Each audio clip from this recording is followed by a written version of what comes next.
He aimed his rifle at the dying German soldier's chest. His sergeant screamed the order. His finger was on the trigger.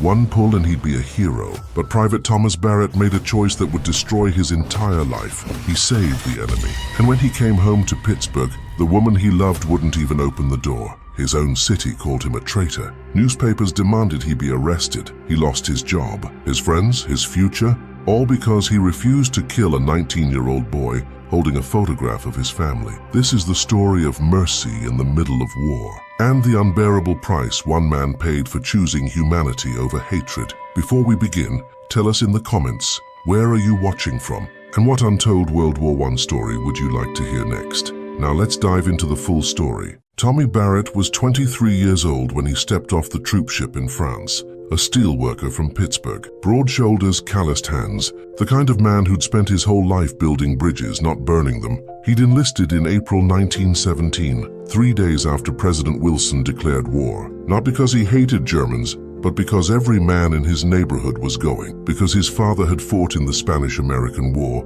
Because his fiancée, Mary Catherine O'Connell, kissed him goodbye and whispered, "Come home a hero, Tommy. Come home to me." He promised her he would. The Battle of Saint-Mihiel began at 1 a.m. on September 12th. General John J. Pershing himself commanded the operation. The objective, eliminate the German salient, a bulge in the Allied line that had existed since 1914, 16 miles deep, 25 miles wide. A dagger pointed at the heart of France. Tommy's unit, the 28th Infantry Division, Pennsylvania National Guard, advanced at dawn. They called themselves the Keystone Division men from Philadelphia, Harrisburg, Scranton, and Pittsburgh. The artillery barrage was unlike anything Tommy had ever experienced. The ground shook, the sky turned orange. For 4 hours, 3,000 American guns pounded German positions with over 1 million shells. At 5 a.m., the infantry went over the top. Tommy ran through no man's land with his rifle raised. Mud sucked at his boots. Barbed wire tore his uniform around him.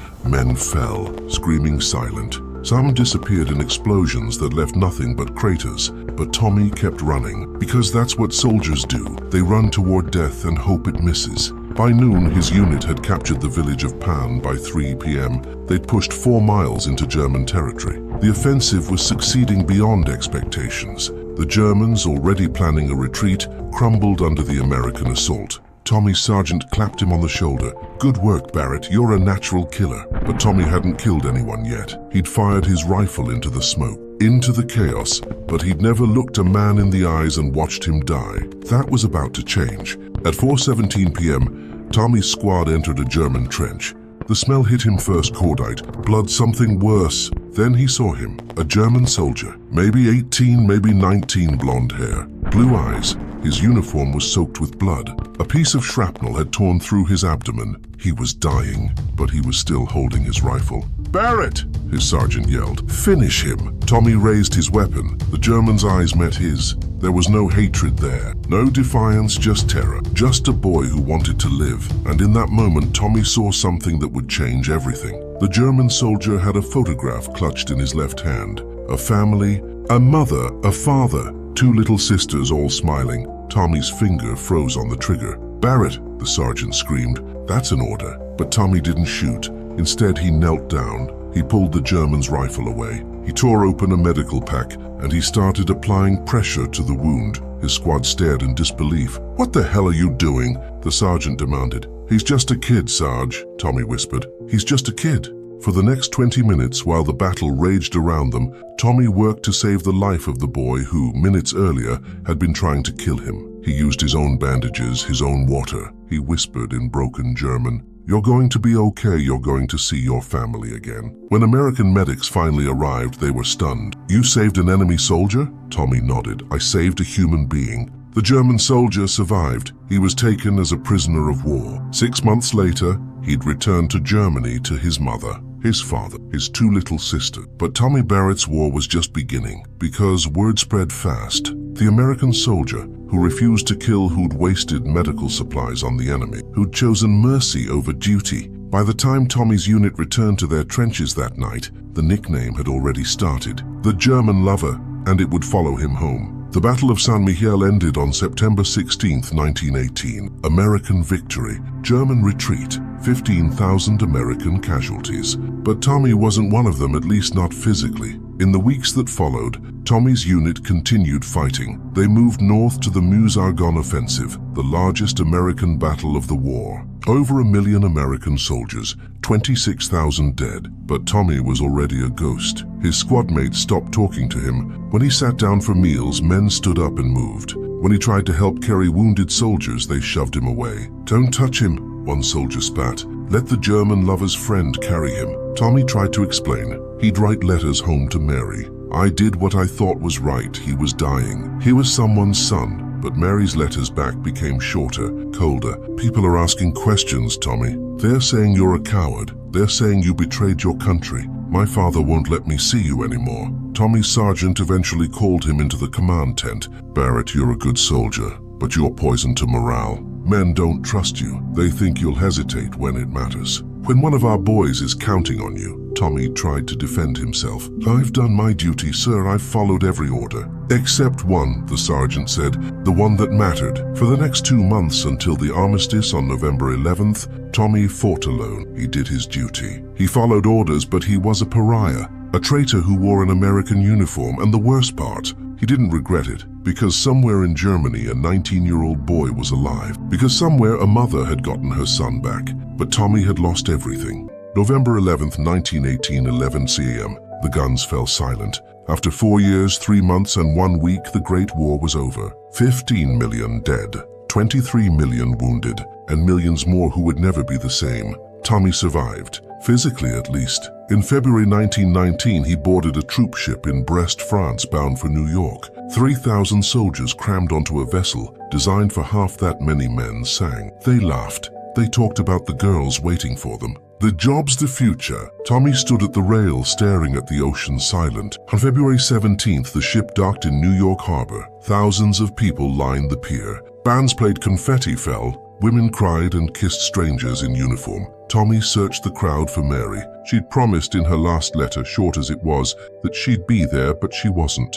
The train ride back to Pittsburgh took 18 hours. Tommy pressed his face against the window, watching America pass by. Farms, towns, factories. Everything looked the same, but nothing felt the same. When he finally arrived at Pittsburgh's Union Station on February 20th, 1919, there was no parade, no band, no Mary, just his mother standing alone on the platform. Her face was pale, her eyes were red. "Tommy," she whispered, pulling him into her arms. "Oh, Tommy, what did you do?" That's when he knew the story had made it home before he did. The German lover returns. The Pittsburgh Post-Gazette headline read, "Local soldier chose enemy over country." The article was brutal. It claimed Tommy had refused a direct order to eliminate a dangerous enemy combatant, that he'd wasted American medical supplies on a German soldier while American boys bled to death nearby, that he was unfit to wear the uniform. None of it was true, not entirely. But truth didn't matter anymore. Mary's father had given an interview.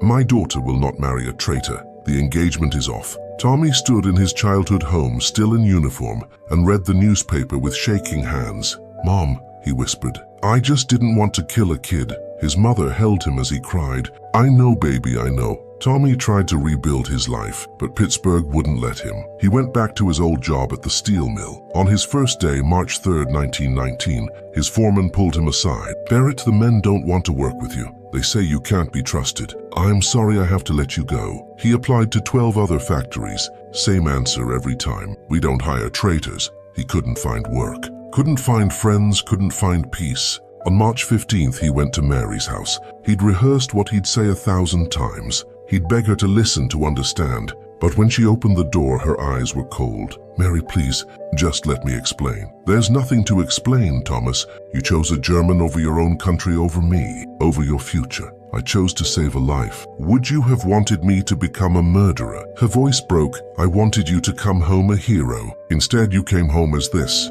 The door closed. Tommy stood on the porch for 10 minutes, staring at the wood. Then he walked away. He never saw her again. Over the next 6 months, Tommy descended into isolation. He moved into a boarding house on the south side, took odd jobs for cash, stayed out of sight. The Pittsburgh Post-Gazette ran occasional updates. "German lover spotted at local tavern. Coward Barrett still unemployed." The city that had sent him off as a hero now treated him like a disease. But then on September 12, 1919, exactly 1 year after the Battle of Saint-Mihiel, something changed. A letter arrived from Germany. It was written in broken English. "Dear Mr. Barrett, my name is Klaus Hoffmann. 1 year ago today, you saved my life. I am the German soldier in the bunker, I want you to know. Because of you, I see my family again. Because of you, my mother still has son. Because of you, my sisters have brother. You are hero, not traitor. Hero, I never forget you. My family never forget you. Thank you for choosing life. Klaus."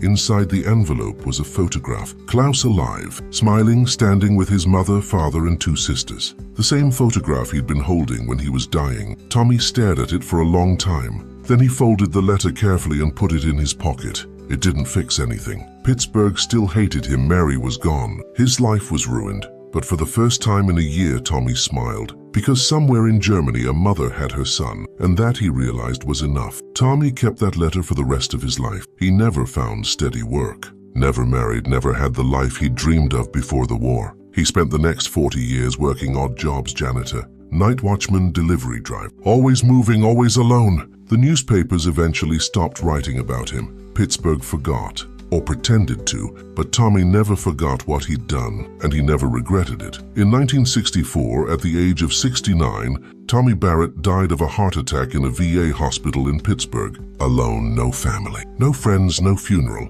The obituary was 2 sentences long. Thomas Barrett, 69, local veteran, survived by no one. That should have been the end of the story. But it wasn't, because in 1965, a package arrived at the Pittsburgh Veterans Affairs Office. It was sent from Germany from a man named Klaus Hoffmann. Inside was a letter. "To whom it may concern, I have just learned of the death of Thomas Barrett. He was the American soldier who saved my life in 1918 at Saint-Mihiel. I owe him everything. I am 66 years old now. I have 3 children, 7 grandchildren, a full life. All because of him. I am told he died alone, that he had no one, that America forgot him. But I have not forgotten. My children have not forgotten. My grandchildren have not forgotten. We remember Thomas Barrett. We honor Thomas Barrett, and we want America to know he was not a traitor. He was a hero, the truest kind, because he chose life over death, mercy over hatred, humanity over war, please. Remember him." Attached to the letter was a photograph. Klaus Hoffmann, now an old man, surrounded by his children and grandchildren,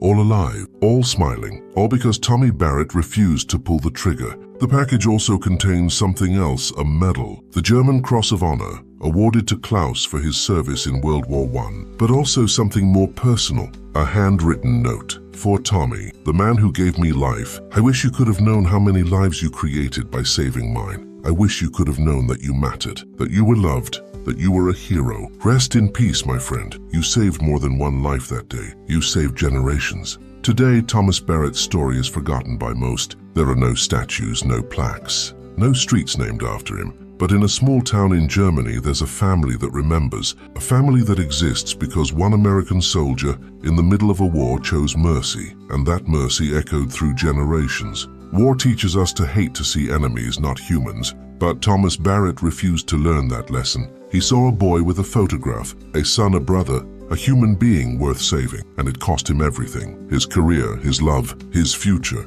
his place in the only home he'd ever known. But in saving one life, he created thousands. Klaus Hoffmann's 3 children, 7 grandchildren, and now over 50 great-grandchildren and great-great-grandchildren, all alive because Tommy Barrett chose mercy over revenge. They remember him, even if Pittsburgh forgot. And maybe that's the real legacy of war. Not the battles won, not the medals earned, but the quiet moments of humanity that echo through generations. Rest in peace, Private Thomas Barrett. The boy you saved never forgot you, and neither should we.